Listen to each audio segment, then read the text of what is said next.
Ladies and gentlemen, boys and girls, welcome back to another exciting edition of the Whatever Man, where we talk about. We're back, baby. I'm Theo, that's my boy MLK, and we are back and better than ever, ready to give you this new hotness, this fresh dish, right off the presses, talking about my man, the God of Lightning, Thor. Is he the god of lightning or the god of thunder? Because isn't thunder a sound? I don't think thunder is an actual thing, right? Is it? Boy, you're getting into science class now, man. I mean, thunder. I don't know, man. I don't know.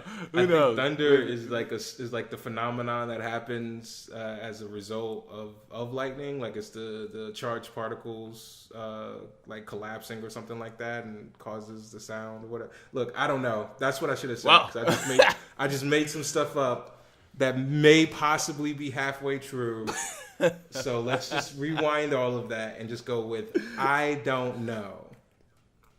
I don't know either, man. Who cares, man? He's shooting lightning bolts, all right? So it's all good by me. Bolts. Straight up, shooting lightning bolts. All right. Well, before we, hey y'all, we've been on a long hiatus. You know, life comes at you fast, right? But hey, we're back. We promised not to give up on it, and I'm so happy that we're back on the scene, man. I really am. Yeah, man, of course. You know what I mean? Like, stuff comes up, you gotta handle it as it comes up, and when you get time to do something that you enjoy doing, you gotta seize it and do what you can, you know? Right, for sure. All right, well, with that being said, so let's talk about some new news. We got some hot news that just came out today, hot off the presses. And what is it, Theo? Let me know. Go ahead and tell the audience. Well, sources are saying that 21st Century Fox and Disney have been in talks for Fox to sell a portion of its company over to Disney. Now, to most people, this probably doesn't even matter. But to comic book fans and comic book movie fans, such as myself and MLK, this is really exciting news because it's freaking huge. It's huge news to me. For those that don't know, back in like the 90s when Marvel Comics was struggling, they saw an opportunity to sell some of their comic book properties to generate some quick revenue. Those comic book properties included X-Men and Blade and Fantastic Four and so on, and Spider-Man, so on and so forth. Right, Hulk, yeah, like it was a fire sale, and they basically sold off everything. And ever since the MCU has come about, they've been, slowly but surely reacquiring some properties and building up the MCU. But the golden gem of the Marvel Comics world has always been and will always be the X-Men. The X-Men are what... Right, I agree. The X-Men are what define Marvel Comics. It is what made it different than DC in the 60s and the 70s and the 80s. It's what made it edgy. It's what made it cool. It was addressing directly the civil rights movement and disenfranchisement and oppression, and it was kind of putting up a mirror and showing like how far oppression can be taken if we allow it to. The idea of people being rounded up and hunted by sentinels and so on and so forth. We have real historical events, such as genocides that have happened, including what the Nazis did. Like, we've seen it happen in real life, so we know that can happen. So for that to be done in America and done with a sort of juxtaposition of using the mutants to kind of like represent, the minorities or whatever. I thought it was brilliant. It's always been brilliant. And the idea of being able to get those movies back into the MCU fold is incredibly exciting. Yeah, I mean, it is, man. I mean, right, because, Professor X is what, MLK, right? My namesake. And Magneto is Malcolm X. I mean, those stories, and I think that's probably what made the stories better is the fact that because they had some basis. Like there was heart. It was strife. It wasn't just, hey, the good old superhero Superman or Batman overcoming evil. It was like, hey, this stuff is hate, man. This is deep. And anyway, whatever. Nobody was getting that. But I mean, so here's the thing. I heard that reason why it may not go through is because Fox offered it to Disney. This wasn't Disney soliciting Fox. It was vice versa. So and Disney may not even wanted it. That's very true. And the information that I read today said that the talks have currently stalled. So we can't get too excited yet. Nothing, no papers have been drafted. Nothing's been signed. Fox wants to divest themselves of their movie industry, basically.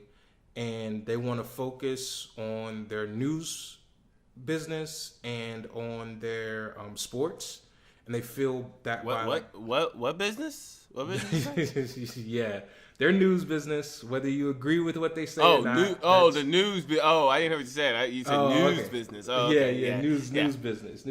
So according to sources, they want to get rid of everything else and kind of just circle the wagons, and they just feel like they can be more efficient and profitable that way. Because honestly, if you look at their lineup, they have had some box office disappointments, over the last few years, and they have the occasional Logan or Deadpool. So at the moment, a lot of their success is coming from their Marvel properties. So there's a lot of reasons. But those are critical flops. A lot of those movies are critical flops, but not actual monetary flops. I mean, they're still making money, right? I mean, at least I think so. With the exception of Fan Four Stick, that terrible Fantastic Four movie. I mean, even X-Men Apocalypse made money. I thought it was a garbage movie. But I think what you got to remember is, these businesses, these 21st Century Fox, I believe, is a publicly traded company. So they've got investors and stuff. So even if the movie makes money, they still have to go out there and say why it didn't make as much money as they expected it to make. You know what I mean? Yeah. And that's where you get into trouble, is when your movies aren't exceeding expectations. Because you also got to remember, let's say, for instance, the Maze Runner 2 Scorch Trials, right? That brought in $350 million, I think either U.S. or worldwide. But let's say U.S. and kind of err on the side of giving them a boost, right? So let's say they made $350 million U.S., but the movie costs like $70-80 million to make. You spend another $100-150 million on advertising, and then there's all this other expenses for production. Like in the movie world nowadays, for what's supposed to be like a tentpole major blockbuster movie, especially something that's in the young adult novel world, the same as like the Harry Potters of the world or the Twilights, like those are the movies. That? Oh, that's gotta be Warner Brothers who owns Harry Potter. I don't know. Yeah, but those are the types of movies that you need to be coming in at 600,000-700,000, or million rather. That's those are the target numbers for those types of movies. You know what I mean? And if you're not bringing home that, you're not doing enough, basically. You know what I mean? Well, but here's the thing I learned, though. So if you just go to Wikipedia and Google a movie and they say, okay, production cost, like you said, whatever, $300 million, and then the movie made $500 million, that's not including marketing budget. Yeah, exactly. Like, for example, Batman v Superman marketing budget was just as much as the production budget. Yeah, right? Exactly. And so I don't. That's why I always thought that Wikipedia is really misleading. With that right there, because I'm like, okay, well, you spent $300 million to make the movie. You spent another $300 million to market the movie. but then the movie made half a billion. So you're really under $100 million. I mean, really, that's right. So I really have no idea what the real numbers are. And we never do. We never really do. You can generally figure it out by like for these public companies when you like look at their earnings calls, like when they do their quarterly or semi-annual earnings calls or whatever. When they talk about the movie's performance, like if they're not, even in interviews and like even outside of those calls, even like just regular interviews, if they're not out there singing the praises of the movie, they lost money or it didn't make as much money as it was supposed to make. Basically, like, that's really what it comes down to. Yeah. Like you can really tell, and usually critical reception and whether or not a movie exceeded financial expectations, those things go hand in hand. That's why the movie industry is very upset with Rotten Tomatoes nowadays, because more and more users who are being polled are saying that they're making their decisions based off of Rotten Tomatoes reviews. And screw that! I don't care. I have no sympathy for these companies. Make a better movie. If you want people to give you, make a better movie. That's. I have no shame for you. You totally over here putting out crap to the people.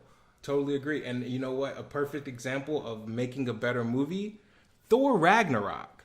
I mean, when you're coming off of Segway machine, you are animal at this. You good. When you're coming off of the first Thor, which was a fine origin story. It was nothing necessarily to write home about, but it wasn't the worst of the MCU origin stories so far. I think that one probably has to go to Captain America.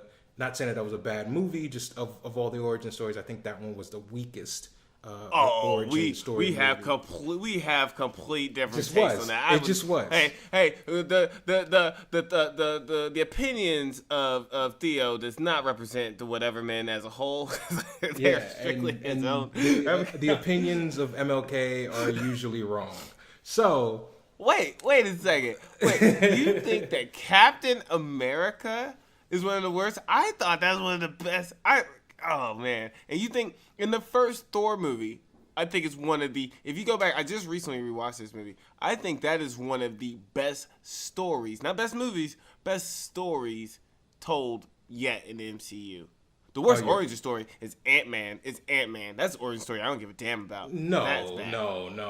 First of all, what's the beauty of Ant-Man is the fact that it illustrates once again what people seem to not understand, that comic book movies are not a genre. Comic books are a platform on which some movies draw their inspiration, but comic book movies themselves are not a genre. You have action movies, you have comedies, you have heists, you have space operas, so on and so forth. Ant-Man was a Ocean's 11 style heist comedy that happened to be about a Marvel superhero. That was brilliant. Then why did it fall apart at the end of the movie? It fell apart and became a stereotypical good guy versus bad guy movie. That part, I can't disagree with you. I can't disagree with you. It definitely has the third act is the weakest part of that movie, but it doesn't change the fact that it's a better movie than either Thor or Captain America.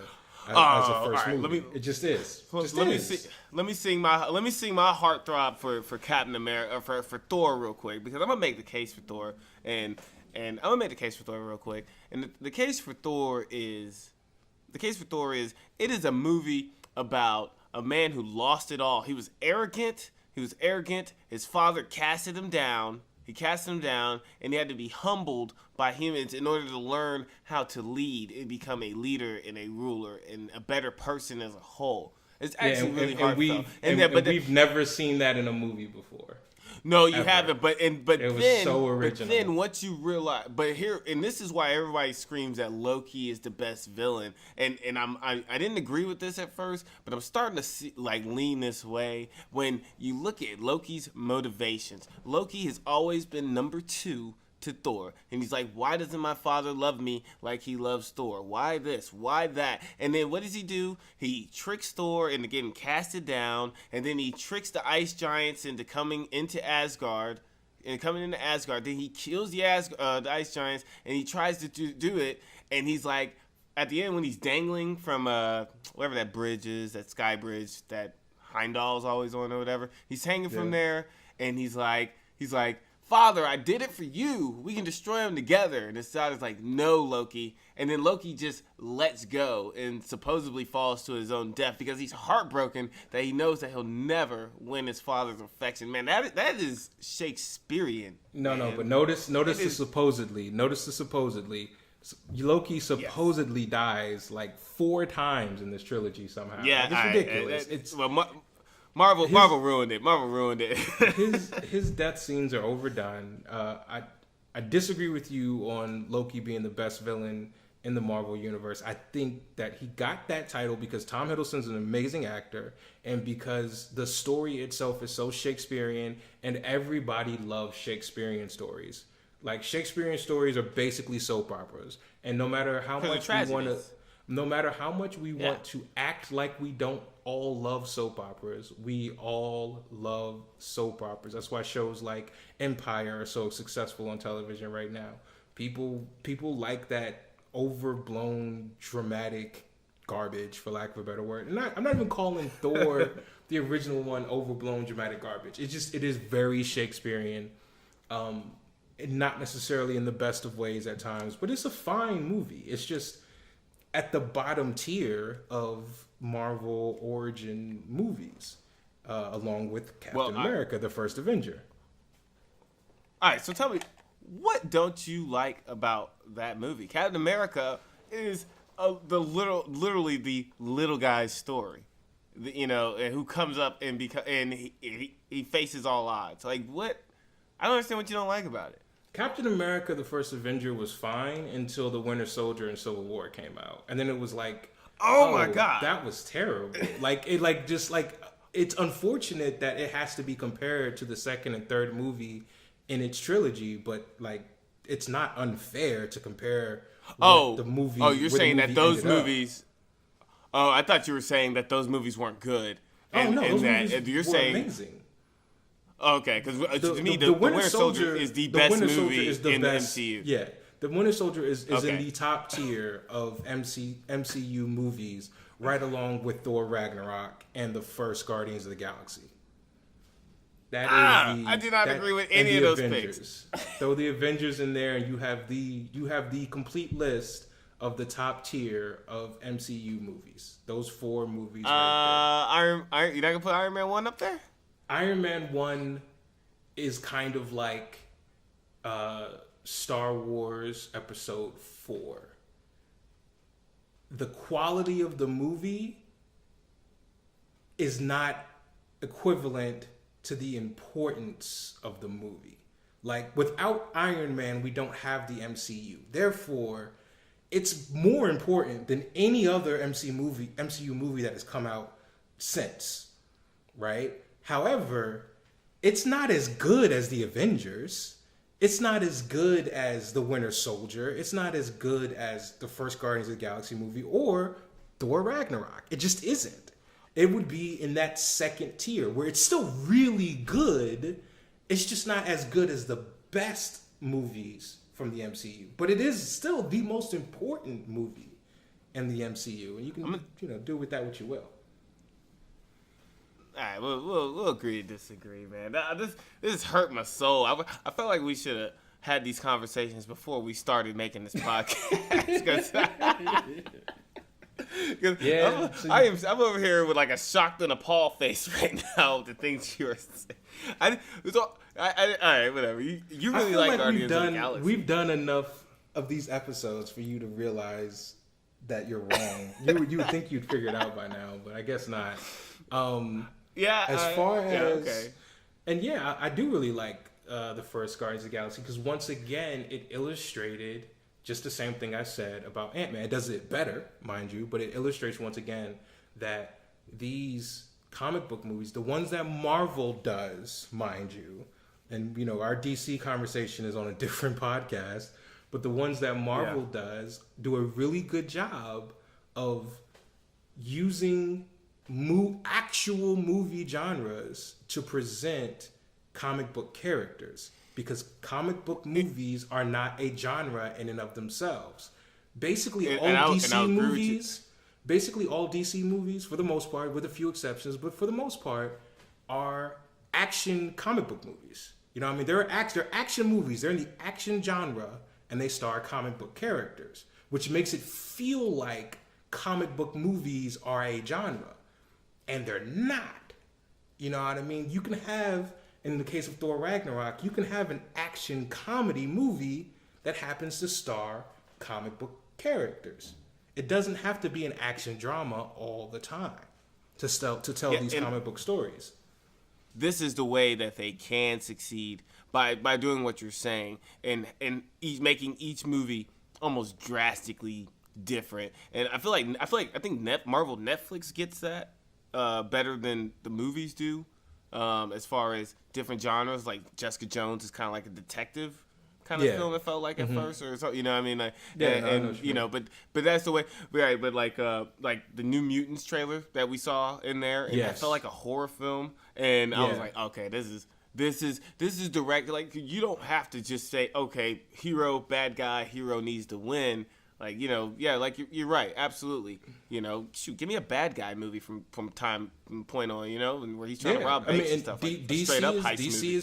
DC, you know, is talking about making a Joker movie, Joker standalone film. Oh, you know what I mean? And they've done the Suicide Squad. Yeah, they've done Suicide Squad, which are bad guys. You know what I mean? Like, so, I agree with you that, to an extent, I agree with you that we are making the same point. If they just do the same thing all the time, there will be saturation. I'm nervous for Black Panther. Every single trailer I see, I love, but the more I see of the movie, the more I'm like, man, this feels like what Marvel always does. And that makes me really nervous because it follows all of the usual beats. It follows all the same tropes. The newest trailer showed Warmonger transforming into a Black Panther-esque suit. You know what I mean? First of all, that pose he hit was, I thought that was amazing. No, I did like that. It looked really cool, and I love his hair, you know, on the side note. But, like, the whole villain being the foil of the hero thing that was done in the first Iron Man movie and the second Iron Man movie and the third Iron Man movie, but was also done in Captain America, the original, done in Ant-Man, done in the Hulk movies. Like, Marvel does that trope all the time. And in their defense, that is a comic book trope. That is how comic books were written originally. You had your superhero and then you had your villain that had the same powers-ish as your superhero, but they were like different in some sort of way or whatever. And because these stories are adaptations, that's why we get that so much. But at some point we have to stop getting that. At some point, the story has to be different. I didn't think they needed to give Warmonger a suit. I think he could have been Warmonger, and just that would have been fine. But you know, like I said, I'm gonna be there on opening night with my daishiki on, so I don't give a fuck if I don't care what they do. I'm gonna be there. I'm getting my my accent going from where's he from? From Wakanda. Hell yeah, I'm working on I'm getting my Wakanda. Hey man, everything Black Panther says is just so gangster to me. Like in Civil War, when they was like, he's like, we'll get him for you. He's like, no problem. I'm killing myself. And even in this trailer, and I was like, dang, he's gonna do it himself. He's like, I don't need y'all. And then in the trailer, they was like, as long don't. What did he say? He's like, don't miss or whatever. And he's like, I never miss. And I was like, he jumps out of a plane. Only thing I don't like about Black Panther, if this is we're way off topic here. What I don't like about Black Panther is what we do. We talk about whatever. This is the whatever man. Yeah, we talk about whatever. It's the whatever man, baby. No, I don't like how it's all CG suit. I'm just not a fan of that. You know, because I can't not see that. You know, I the reason I like Daredevil, because I know that's a physical man in a suit doing those things, and I'm not really excited about animated, CG graphics doing that. That's the same problem I have in Iron Man 2. That's a nitpick, but yeah. Yeah, and we'll see how it looks in post production. But it wasn't something that jumped out to me as being jarring. Everything he did looked really, really cool still. So like I said, I'm excited for it.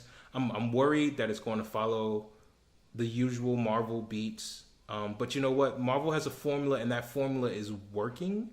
So they tend $5 billion, man. Yeah, they tend not to want to disturb the formula, and when they do, it usually is because you have a Thor trilogy that's just not very well received. So they decide to come out swinging on the third one, and they knock it out of the park. You know what I mean? So they definitely can adapt. It just seems that when things are going great, they don't really want to make any changes. It's only when things turn sideways they want to mix it up a little bit. So this movie, I feel like they hit it out of the park. So right here, let's even though I think we already laid down what we think about it, how do you feel about Thor Ragnarok? Just what do you feel, overall opinion of the movie? Like I said, I really I'll have to let it digest a little while longer to be able to say definitively, but at this moment, I think it's probably the best action comedy to come out in the last decade, at least the last decade. As far as Marvel movies go, as I already said, it is in that top tier of Marvel movies, along with Guardians of the Galaxy 1, the first Avengers, and Captain America, the Winter Soldier. I think the actors... Don't forget the Winter Soldier. Of course. The Winter Soldier goes in there as well. But yeah, I think the cast was amazing. I think they got Jeff Goldblum at peak Jeff Goldblum. Like, he was phenomenal. Like, he absolutely killed it. Tessa Thompson. Oh my God. Tessa Thompson, that first scene where she walks in completely drunk, falls off of her ship. It was just, every beat, like even that first scene in the where he's like in the little net and he's spinning around and while the big horned monster dude is talking and he's like, hold on, let me spin back around. It was hilarious. I didn't like that. I thought that joke was corny. But okay, but like you and I talked off air about this. You didn't know it was going to be a comedy. Somehow you didn't see any of the trailers, I guess. And you came. I saw the trailers, but I thought it was just going to be Marvel funny. I thought it was just going to be Marvel funny. How Marvel always does funniness. I didn't know. How do you see? In fact, that joke, the joke, the scene where he goes, "It's a friend from work," like that. To me, was like, after I saw that trailer, I was like, okay, this is going to be lighthearted. This is going to be funny. This isn't going to be the dark world. This isn't going to be Shakespearean. It's not going to take itself too seriously. Thor has always been a funny movie, though. All the Thors have actually been funny. Like the scene where he walks into the pet store and he's like, I need a horse, and there's like, we don't have horses here, just dogs and cats and birds, and he's like, well, give me one of those that's big enough to ride. Thor has always been dropping these one-liners, man.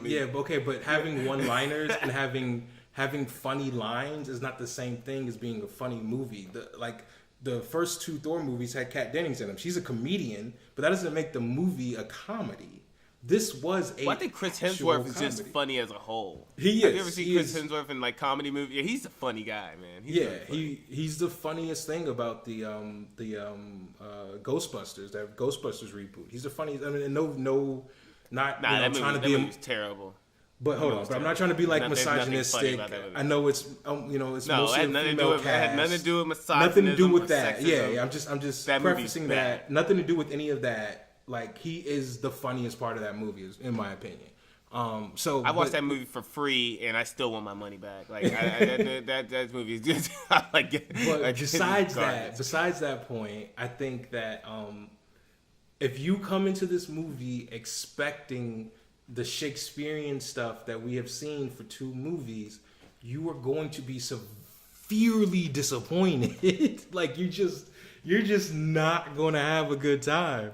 Because that's not what Yeah, this all right, movie and- is. When like what the funniest thing about this movie, or the funny, not funny, haha, but funny, interesting, is that one of the things I thought was so great is that this movie is as close to a comic book movie spoof of the Marvel Universe as you can get without being a full-on spoof. It's what I guess you would call subversive, right?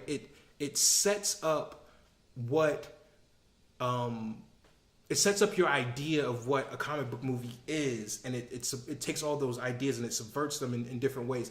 There were so many little things that they did. It's getting dark out here, big fella line that they kept using to try to calm down. The sun's getting low. The sun's getting low. There you go. But the scene where the Hulk jumps out of the ship, and the way that the Hulk has jumped out of a ship before, and you're expecting him to land on that bridge as the Hulk and just start. The Hulk's already shit. made that joke, though. The Hulk has already made that joke. The Edward Norton Hulk made the same exact joke. Maybe not. It wasn't not the in the same hilarious no, fashion. It wasn't the same. No, because he didn't made that face same plant. He didn't face plant on the ground like that. You know what I'm saying? No, like, he didn't face plant and they didn't lay there for 30 seconds. No, that didn't happen. That was the joke. That's why it's not the same joke. It was funny because we have seen Thor and the Avengers jump out of a ship, a flying, whatever, land as the Hulk and start wrecking things, right? This time he face plants as Bruce Banner and doesn't transform until he snaps too.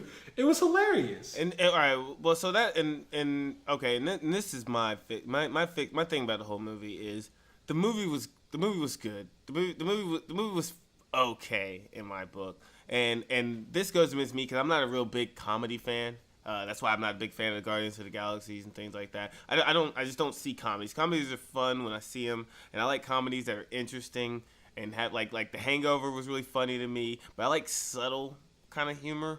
Like Scott Pilgrim versus the World kind of humor. Not I don't know. I can't explain the kind of comedy I like. Yeah, you like dry humor. Yeah, I really do. You know what I mean? But and the reason why I did, or you say, okay, how did you not know it was a comedy? Is because the story of Ragnarok, the real comic book story, is really intense. Like Thor goes through some things in that comic book series, and a lot of people die. And I mean, it's a pretty dark comic. And one of the best ones. So maybe I was a little disappointed because they took probably what I think is one of the best Thor stories, and then they turn it into a parody almost. And I mean, and that's where that's the only problem I have with it. But and as the movie went on, I think we got like halfway through the movie, and I was like, okay, this is what this movie is. And I settled down and I stopped expecting so much from the movie. Then that's when I started enjoying it a lot better. That's why I really want to watch it again and be like, okay, this is what it is. Let me just take it for what it is right there. Let me not try to get the greatest comic book story ever told out of this thing, And that's where my disappointment is. That's really all it is. I've talked to other people about this topic in so many different things, whether it's a book adaptation or somebody making a video game. I get so frustrated when we, as the audience, try to tell the creator what it should have been. Like, I think you have to walk into it understanding that it is the creator's vision. And you can, not like their vision, right? Or you can not like the direction that their vision went in, but it's their vision. They are the ones that are getting that opportunity to tell their story. And it's the best way you can approach it is to just look at it like that. And that, so it was funny because to me, I was not excited about a third Thor movie until those trailers started coming out and I saw how lighthearted it was going to be. I did not necessarily care about the Ragnarok story. If they would have told the Ragnarok story in the same way that they had told, the first Thor movie and the Dark World story, I wouldn't have gone to the movie. Point blank period. If it was going to be that again, don't start off with narration. Yeah. I would not have even went to the movie. I was only excited about it because I was like, oh, this is going to be like a mashup with Ragnarok and some Planet Hulk thrown in there, and and it'll be kind of like a buddy comedy, and it was actually less of a buddy comedy than I was expecting. I thought there would be more between Thor and either Bruce Banner or the Hulk himself, but that didn't really pick up until like halfway. I was surprised that Bruce Banner was in the movie at all. I thought it was going to be all Hulk. When he turned back into Bruce Banner, I was like, oh, that's crazy. I didn't expect that one. Yeah, it was. I think it was a good use of that property. I think because we're just not going to get a standalone Hulk movie, so telling the Hulk story through other people's movies is the best we're going to get. Oh, but all right, but that's another thing. Like, you kind of ruined Planet Hulk, because Planet Hulk is an awesome story. It is, but we were never going to get Planet Hulk, at least no time soon. Universal was not letting go of those rights. I think a lot of people would have valued. I would have enjoyed the Planet Hulk movie. It's not about enjoyment. It's about the fact that Universal still owns the rights to a standalone Hulk movie. Yeah, Hulk I guess I still don't understand that. Yeah, Hulk, the Hulk and Bruce Banner characters can only be used in the MCU if they're in someone else's movie. They cannot make a. What the hell is Universal doing with them then? How do they still retain the rights? They're not making. They haven't made a movie in forever. They haven't, but their rights deal is different than the rights deal for like Fantastic Four, for instance. Yeah. So they don't have to keep making movies. They've basically made a deal with Marvel to allow them to use the Hulk character in whatever movies they want to, except for standalone movies, and they will continually retain the rights to the standalone Hulk movies. Well, it appears to be in perpetuity. Yeah, right. That's a bad contract. No, yeah, right. Marvel must have been pretty desperate. Like yeah, it must have been real desperate. Yeah, definitely we need this money. Like No. Well, another disappointment I thought, and this goes back to the Ragnarok thing. I thought it was a chance because I feel like Marvel has been really conservative.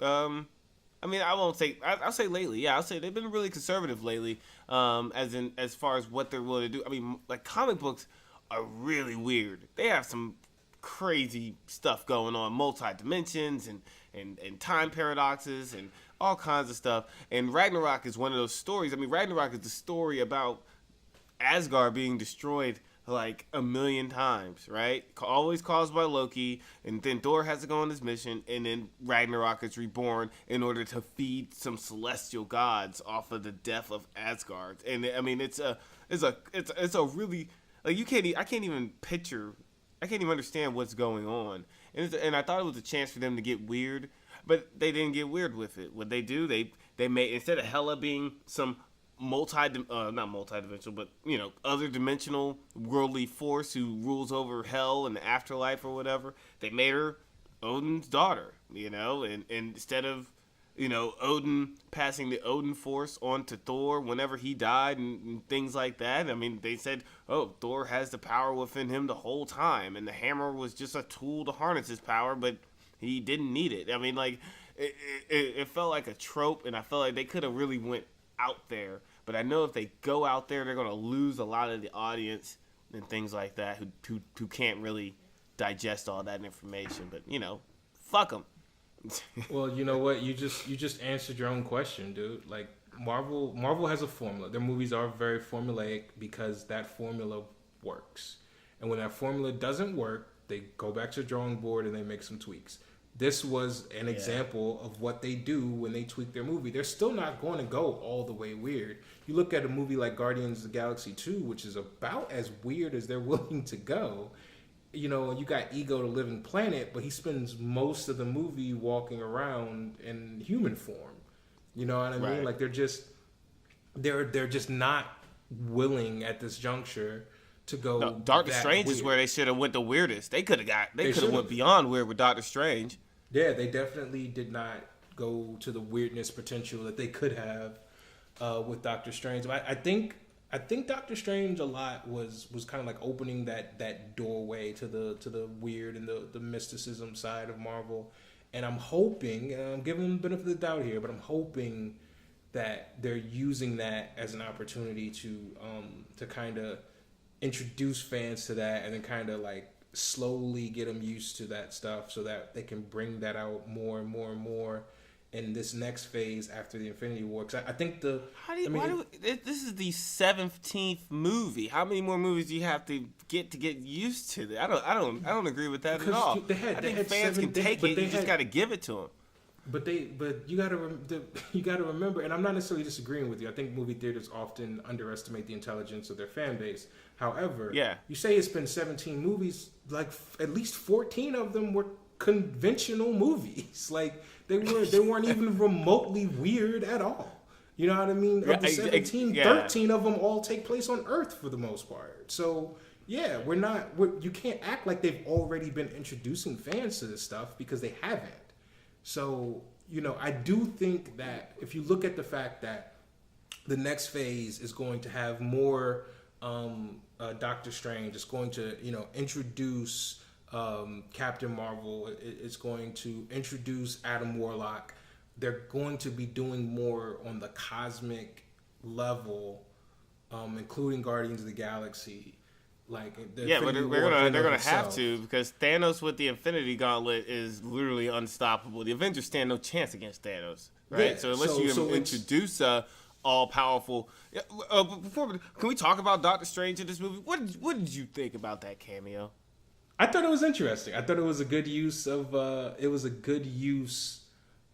tie-in. I liked it because that probably felt the most comic booky of the entire movie. When any comic book fan knows, especially in the Marvel universe, I think even more so in the DC universe, those little quick tie-ins happen all the time. It was one of my favorite things about reading comics as a kid, and it was also illustrated in the TV shows about these comic book properties, whether it was the Iron Man TV show or the X-Men or Spider-Man. You would always see episodes where like another Marvel Universe character would just like drop in for an episode and then like take off.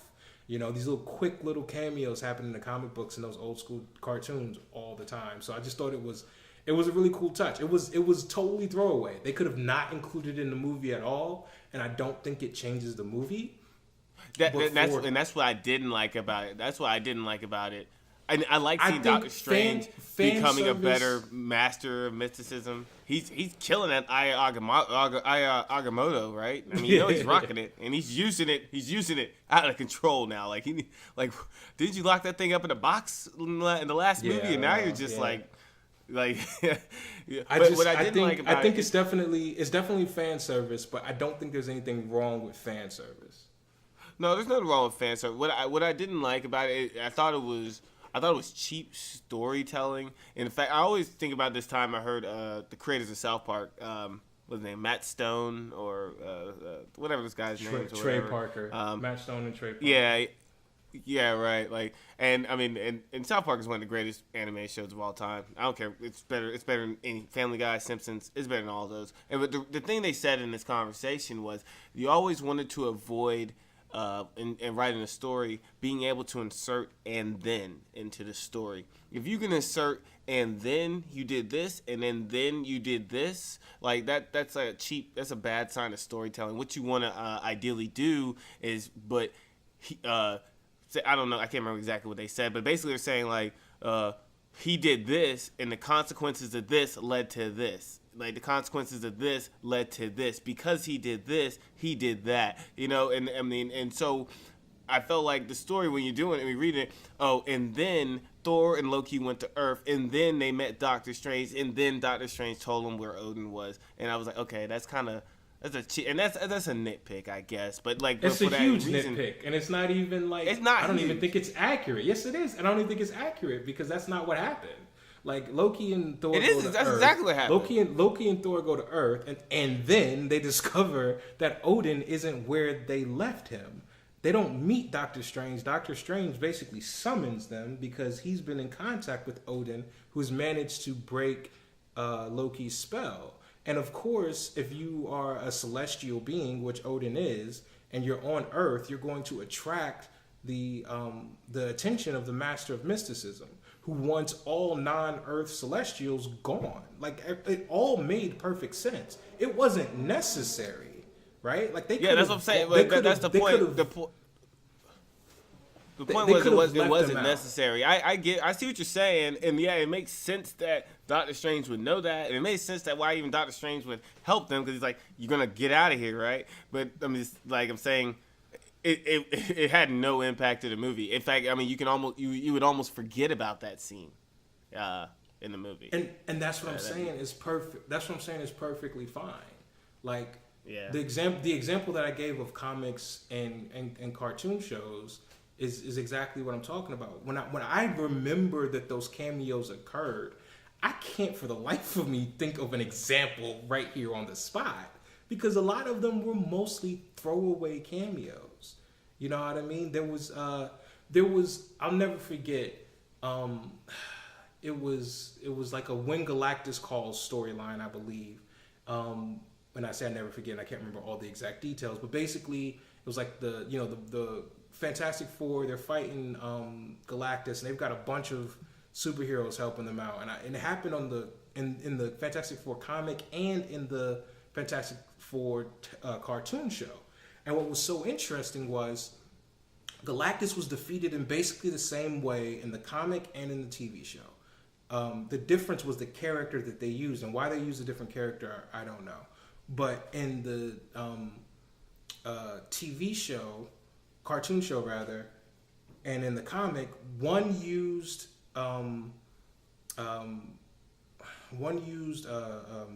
Ghost Rider and his Eye of Penance, and the other one used Doctor Strange and an ability which name I don't remember, but basically does the same thing as the Eye of Penance, which forces Galactus to feel the pain of every being that he's ever harmed. Well, he's eaten thousands of planets. That sounds pretty cool, actually. I like that. That sounds pretty cool. That's weird. That's some weird comic stuff I'm talking about. Yeah, so you're talking about hundreds of trillions of life forms that he's hurt. Like that would destroy his mind for the most part. You know what I mean? And that was a little throwaway. Like literally, this whole battle's happening. Everybody's fighting him, and out of nowhere comes Ghost Rider or Doctor Strange to just do this ability, and they basically win the battle, and then they leave. Like it's such a quick little comic book thing that happens. These connections happen. This is what most of us, at least, I guess, maybe not you, but most of us who are fans of this MCU idea, this is what we've wanted from the beginning. This interwoven thread of movies where not everything is going to be this guy is like in Civil War, where you had kind of equal screen time between a bunch of different characters. Like, this is the Marvel Cinematic Universe. They got a ever expanding sandbox to play around with. These characters better be getting up and having a beer every once in a while and just yucking it up. Like, that's the whole they did that a lot, like in X-Men comic books. Like, X-Men would just have them just like hanging out, you know what I mean? Like, hey, we'll just hang around the mansion and stuff. Like, everything doesn't have to be this chaotic, whatever.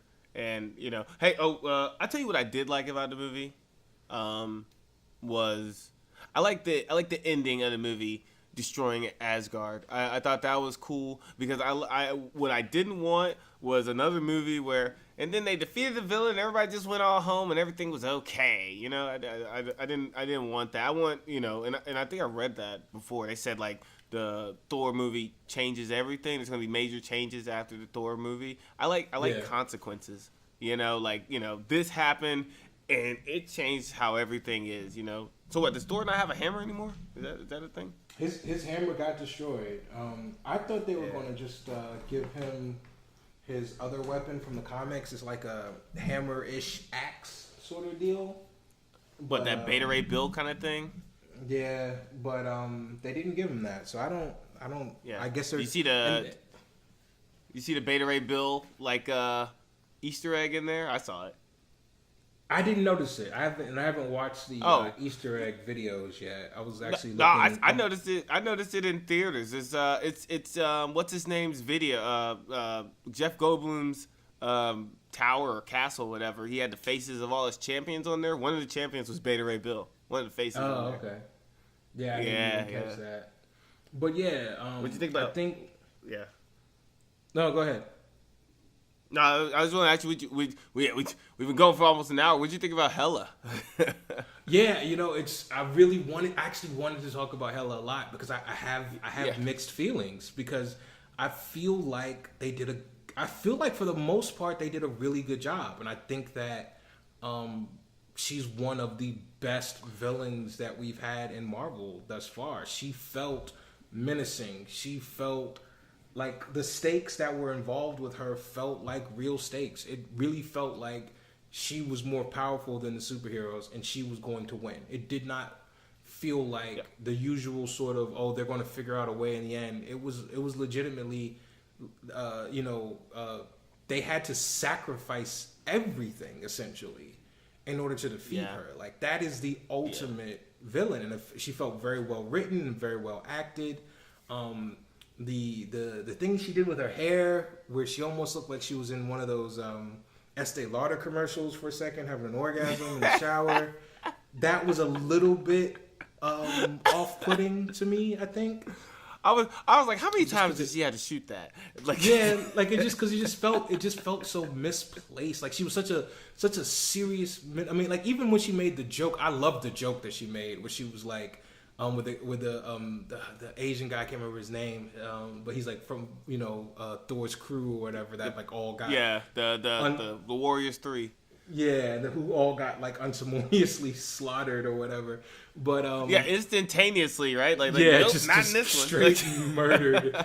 But he was like, when he says like, I don't know who you are, but we're gonna take you into custody, and she's like, did you not just listen to everything I said? Like, that was hilarious. It was absolutely hilarious. And I loved. Like, I thought she was a great villain. I think they did a good job of establishing her why. They established a good backstory for her. It made sense that Hela is basically a force of nature. Hela is very similar, not the same. It's not necessarily a fair comparison, but she's similar to Mistress Death. No, I was going to say to the Joker from The Dark Knight, to Heath Ledger's Joker, in the sense that No, hold on. Let me finish. He didn't have motive. He was a force of nature. You know what I mean? He was what was it that Alfred said? Some people just want to watch the world burn. That was his motivation. His motivation was chaos and destruction. Hela was very similar. You know what I mean? Not the same, but similar. She had a motivation of conquest and destruction, and it was almost as if that's what she was born for. And I think the most interesting villains, Heath Ledger's Joker notwithstanding, are the ones where like you understand their motivations in the same manner that you understand the heroes. And while you're pulling for the hero to win, you don't necessarily disagree with the villain. Of course, I don't agree with someone destroying multiple realms and trying to conquer everything. But what I mean to say is, Hela didn't, in the essence of her character, she didn't do anything wrong. She was doing what was always expected of her. Odin, and you really think about it, Odin's the asshole in this situation. He's the one that decided. You realize, and he tried to cover it up. Like, what's up with that? And he tried to cover it up. Exactly. He didn't do a very good job about it. He's like, I'm just paint over this. He literally painted over it. That was so crazy. But yeah, Hela was just being Hela, and that was what made her character so compelling. Was that everything she did out of her own convictions. And that's an issue I have is the movie was tonally all over the place, as in, like, it's kind of a dark story, right? I mean, Odin dies, Hela's his sister, his own daughter that he imprisoned for God knows how long. Thor's forever years old, right? And he didn't even know he had a sister, so that should tell you how long she was in prison. Odin was enslaving realm after realm and things like that. I mean, like, that movie, that's a kind of dark premise that they turned into a comedy, and I guess I just always wonder about what could have been, but maybe that's what made it so good, because it had a good story, and it was a comedy. You know, maybe that's what. Exactly, and I think that I agree with you that there were tonal shifts in the movie, but I don't think they were bad tonal shifts. I don't think the tone was all over the place. When it was time to get serious, when Hela was on the screen, and it was time for there to be like dire consequences, like you felt it. Everything felt like real and serious and dark. And then when it was time to be funny, it was time to be funny, and it felt like those two sides of the coin within this movie existed very well simultaneously, I think. Yeah. So Asgard's not very big, is it? No, apparently not. Apparently not. I was like, Asgard. I mean, you know, like I guess they wanted me to feel like pretty like sad that Asgard was destroyed, but like I didn't give. I mean, like okay, Asgard's like a town. Like I think Sokovia is bigger than freaking Asgard right now. You know what I mean? Like, yeah, you know, yeah, but you know, but it would have been. Imagine how dramatic it would have been if we said hey, we need to blow up the Earth in order to save everybody. Now that would have been something crazy, you know, like that would have been like, oh wow, you know, because the Earth always is supposed to survive, right? We know the Earth's not going to get blown up, but if it does, it definitely. Oh, man. Asgard being as far away, mythical, blah blah blah blah blah. It definitely lowered the stakes a little bit, and then with their constant insistence that Asgard is a people, not a place, also kind of lowered the stakes a little bit. I think it felt more. It felt like it mattered on the bridge when the people are trying to escape and they're cut off on both sides. There was a moment of tension where you really felt like, oh, this could actually go wrong, and then the ship shows up and everybody gets saved and so on and so forth. So I think that it was hard to get invested in the destruction of Asgard. Didn't care. Yeah. I was like, go ahead, blow it up. I don't care. Go back to Earth. Hey, all right. So explain this to me, and I've been waiting to ask you about this. Explain what I don't understand. Asgard in the 9 realms. Is Asgard another planet or is it another dimension? Well, it's not. It can't be another dimension because Thor's in the same dimension. I have no idea. And I don't know where Asgard is. And there can't be 9 realms because there's more planets than that. Because where are the Guardians of the Galaxy at? I'm so confused on what is going on. Well, the way Hela kind of also explained it too. There's more to the universe than just the 9 realms. Like the 9 realms are like how they refer to like planets? Asgard is basically because like basically to an extent, right? Because you've got Asgard and then you've got Earth, which they call Midgard, right? But I don't think it's just planets because I think basically our entire not solar system, but our system or whatever, Mercury, Venus, Earth, Mars, Jupiter, Saturn, Uranus, Neptune, whatever. I think is all of that is Midgard, I believe. You know what I mean? So like the realms, I think is more like locations, but it is all in the same dimension. And Hela even says that there was more than the 9 realms for them to go and conquer. They just stopped conquering. Because Odin wanted to stop there. So there was totally more out there. It's just Odin didn't want to go and be a tyrant of the entire I just don't universe. understand. I guess they're just in the same universe, and they use the Bifrost to the Bifrost. Is that the Bifrost? Is that the bridge? Yeah, Bifrost. Yeah, I guess Bifrost. they use the Bifrost just to fast travel, basically. Like that's my Final understanding. Fantasy. Yeah, that's my understanding. All right, whatever. God, I was about to say something else too. Oh, you hear about Idris Elba complaining about not having a bigger role in the movie? Like he said he wants to have a bigger role in the MCU, and I'm like, man, the character kind of sucks. Oh, you didn't hear about that? Yeah, he went on the interview.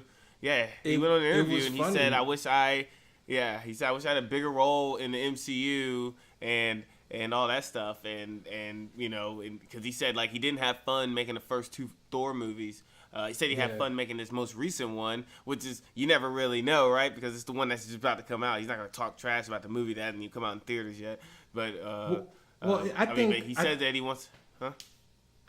It's funny you mentioned that because the friend that I went to go see the movie with, he was saying that it sucks because Idris Elba wasn't the household name that he is today when he first signed on to be Heimdall. And in a way, he's kind of wasted in this role. He's like one of the best actors that the MCU has. He is. He's a phenomenal actor, but he's already been a character in this universe, so it's kind of hard to transition him into another character. It definitely felt to me like they tried to give him more to do in this movie because they're like, yeah, we're fucking wasting this guy. No, they gave Tessa Thompson more screen time in this movie than Heimdall's had in the entire 3 movies. I agree with you, but you got to remember what Heimdall as a character is just like a watcher. He's just the guardian of the Bifrost and has the ability to see basically everything in the universe, but he's not really like an active character. You know what I mean? So like they never intended Idris Elba to be an active character in these movies. It just happens that like he's phenomenal, and they're like, well, I feel like they gave him a little bit more in this movie to throw him a bone, but at the end of the day, they still have to kind of keep Heimdall to an extent, I think. Yeah, well, I mean, they got him at a time where he was hungry. He's like, oh, you need somebody to play this role, I'll do it. Yeah, exactly. And now it sucks because my first thought was like, how much better he would be in the Black Panther movie. You know what I mean? Like, give him any of those roles in the Black Panther movie. That movie's already too star-studded, man. I thought he would have been better playing. I want Idris Elba and Tessa Thompson just to show up in the Black Panther movie. Hey, man. He could be the new War Machine. I don't care. I want Mike Coulter's Luke Cage to show up in the movie. I want Don Cheadle to show up. I want every brother in the MCU in this movie. It reminds me of the time. They're like, is that Wesley Snipes' Blade? Like, what's he doing in Wakanda? Right when I got into the Navy, I was at A school, and I'll never forget. There was one time when like all the brothers that were at my A school ended up going to lunch at the same time, and we were all laughing that it was like the peak blackness of that A school, and this was like never going to happen again. And we literally, like, after we ate, we just walked around the A school campus for like a good half hour, 45 minutes, just like enjoying the blackness. That's what I want this Black Panther movie to be. I want it to be a conglomeration of all the blackness in the MCU. I don't care if it makes sense. I don't care how they have to do it. Just make it happen. Just get them in there, damn it. So, all right. Last thing I think before we close out, I just want to say here, I just want to bring this up, unless you got something else, because whatever. But, all right, at the end, the giant ship, right? That was Thanos, wasn't it? It had to be, right? Like, it had to be. That's the next step in the story. Besides Black Panther, and I don't know yet how Black Panther is going to tie into this cosmic stuff, right? But that had to have been Thanos that popped up in front of them. And we already know that Thor is going to be the one that interacts first with the Guardians of the Galaxy, because we've seen like some behind the scenes footage or clips or whatever of him. No, that was that like 12 minutes release of Infinity Wars that they showed or something like that. Yeah, where like he lands on their ship or whatever. So right. I think that has to be Thanos. It has to be Thanos. He has to be there for the Tesseract, because when Loki stopped and looked at it, he took it. Loki took the Tesseract. Like, there's no way he didn't take it. Yeah, hey, I like how they shut down that old Infinity Gauntlet theory like right away, right? Just with a simple throwaway line, like it's a fake. Yeah, it's like, fake. You know what I mean? Because like that was so great. Everybody's been wondering that for years. Like, how is the Infinity Gauntlet in freaking Asgard, and Thanos puts it on at the end of that movie where he's like, it's time for me to do it myself or something like that. You know what I mean? Like, that was like, they just like, I like how I saw how the MCU just cleaned it up there. So I just want to go back real quick. So Loki has that one with the Tesseract. The Aether is with, I think, where's the Aether at? I can't remember. The Aether is with the Collector. Remember, Lady Sif and one of the other Warriors 3 or whatever, and one of the end credit scene of Thor Dark World, they take that to the Collector. Oh, that's right. Yep, that's right. So they they ate through that. So then they got the Tesseract is the space gem. The Mind Stone is with the Avenger dude. Yeah, yep, Vision. is with Vision. And then they got the Time Gems with Doctor Strange. That's 4. There's the one that the Guardians of the Galaxy gave to the space police. I can't remember what they're called. Yeah, whatever. And I mean, like, I never thought that was stupid because like they can't even defend their own planet. How are they going to protect the most powerful thing? Yeah, I don't know. That was. I guess it's just one of those things where like you give it to the authorities because you're supposed to, but yeah, they probably aren't the best people to have it. And then the last stone we haven't seen yet. We haven't seen yet. All right, so. Which I'm cool with not seeing that until the last movie. So in the comic books, man, and I'm actually about to start watching this. This guy on shout out to the man Comic Explained on YouTube. He has these really old videos. He'll break down a comic almost like panel for panel, not quite panel for panel, but he'll break down a whole comic.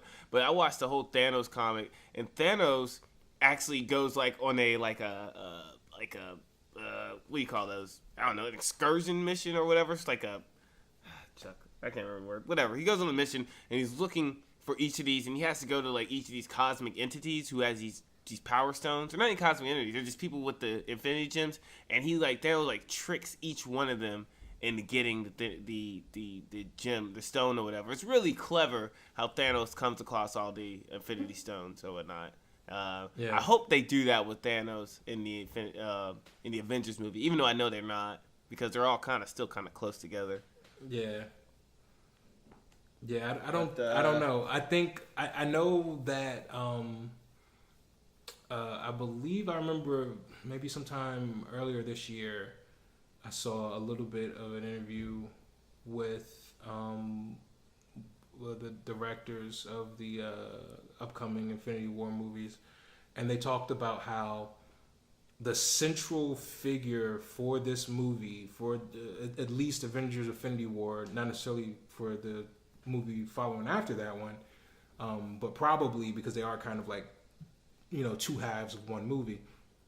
Thanos is the center of that story.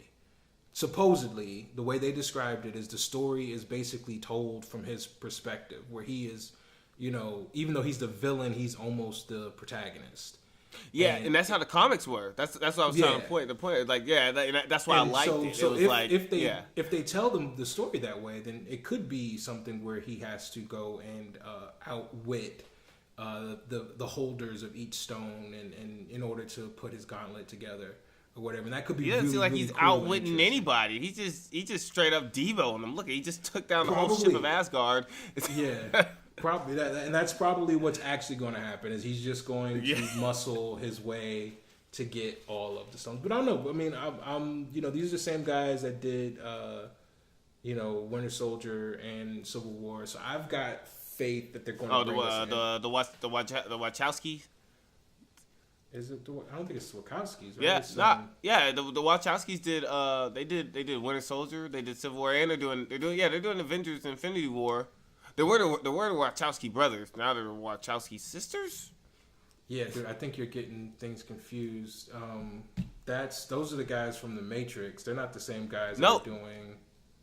Those aren't the same. You trying to tell me those aren't the same people that did that? I must be super confused then. Yeah, you are. I think you are really confused. Because I could have sworn it was the Matrix people who did those movies the whole time.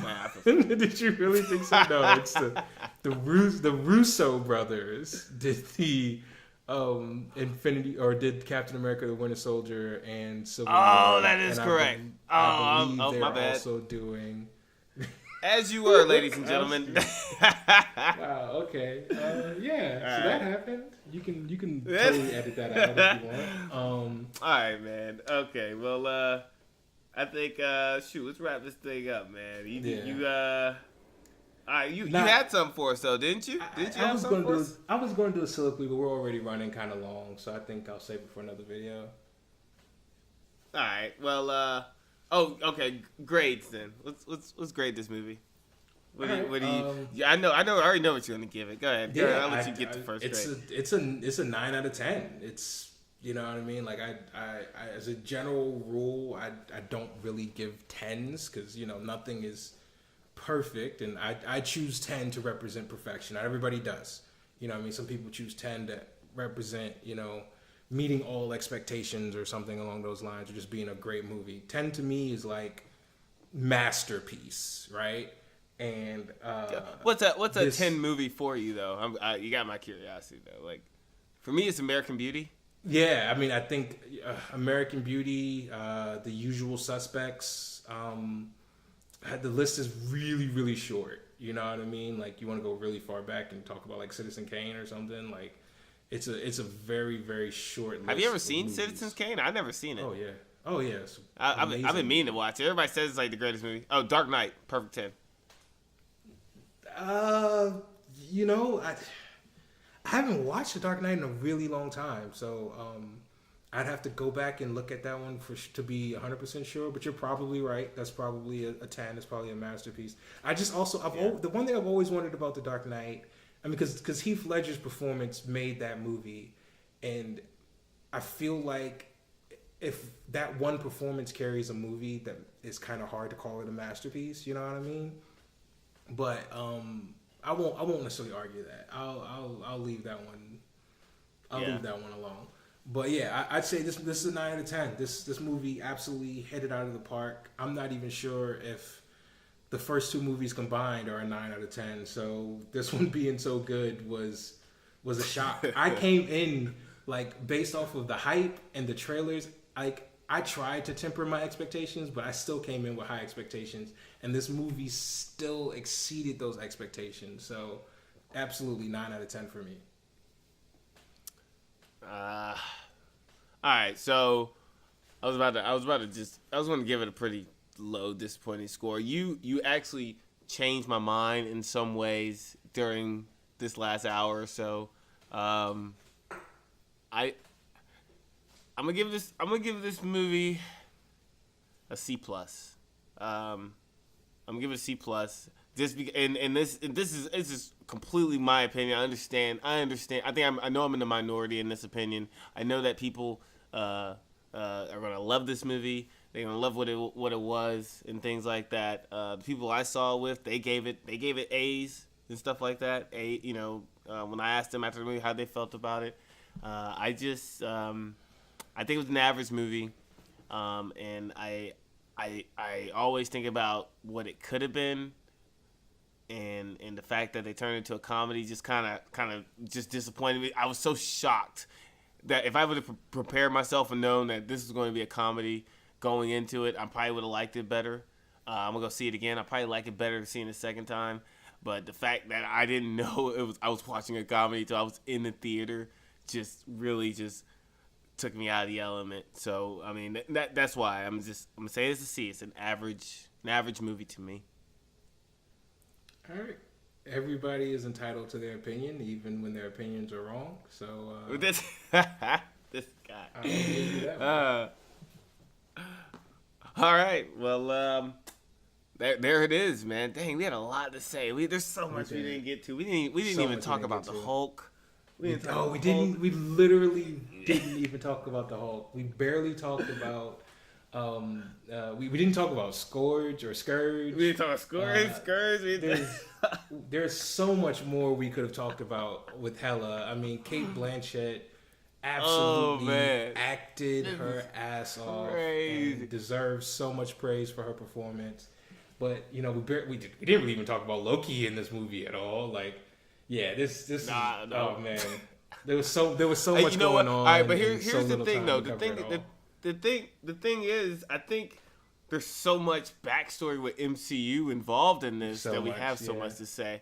Yeah, I mean, like we couldn't talk this much about any regular 2-hour movie or whatever like that. It's just that the MCU, this is the 17th movie, which is ridiculous. I mean, it's crazy that the Lord of the Rings has 6 movies. It's crazy that Star Wars has 7 movies, about to be 8. But this is 17 interconnected movies. That's nuts, man. Yeah, it's anyway. Crazy. It's mind blowing. But yeah, so we definitely have have way more we could have talked about, but we've gone long, so we'll wrap it up here. We're going to next time you hear us, we should be talking about DC. We want to cover DC, especially kind of have a primer right for Justice League coming out on the 17th, and then we'll definitely have to follow that up with the Justice League review. I'm keeping my we got to drop the DC one before Justice League. Definitely, definitely want to do the DC one before Justice League. So, Punisher's coming out. Punisher TV show on Netflix. Yeah, that one got pushed back. I didn't see what is the new date on that. Yeah, I don't know. No, I thought it was supposed to be coming out the same week as Justice League. That's what I'm saying. I don't know. I can't remember whether it was supposed to come out before and it got moved to that date. It got pushed back after the Vegas shooting. So I don't know. I can't remember when the new date is. Okay, it is the same week. Okay, so yeah, the new date is the same day as Justice League. So yeah, that's November 17th. Yeah, November 17th. Yep. So that's a whole nother thing to talk about. Also, we got some material, baby. Whatever, man, baby. We're going hard. Yeah. All right. Anyway, hey, so I'm MLK. You can follow. You can catch us out on Twitter or MLK803. We got Whatever Men Podcast also on Twitter with I think it's I don't even remember the Twitter handle. Whatever, I think it's with. I don't even know. We'll tell you eventually. I'll put it in description down below in the video. You can check it out there. You can find us on Facebook. We're on Twitter, like I said. Theo, where can we talk to you? Where can we catch you at? You can find me at Blurting Out. That's like nerding, but with a BL, on everywhere that matters. Although I haven't been really active on the socials lately, but we're going to get back on it. We're going to get back on our grind. We'll be much more polished the next time. Until then, we've been the Whatever Men. Thank you so very much for listening. Please, give us a like and a rating on whatever podcast you're listening to us on, and we will be in your ears some other time. Peace. It's my birthday!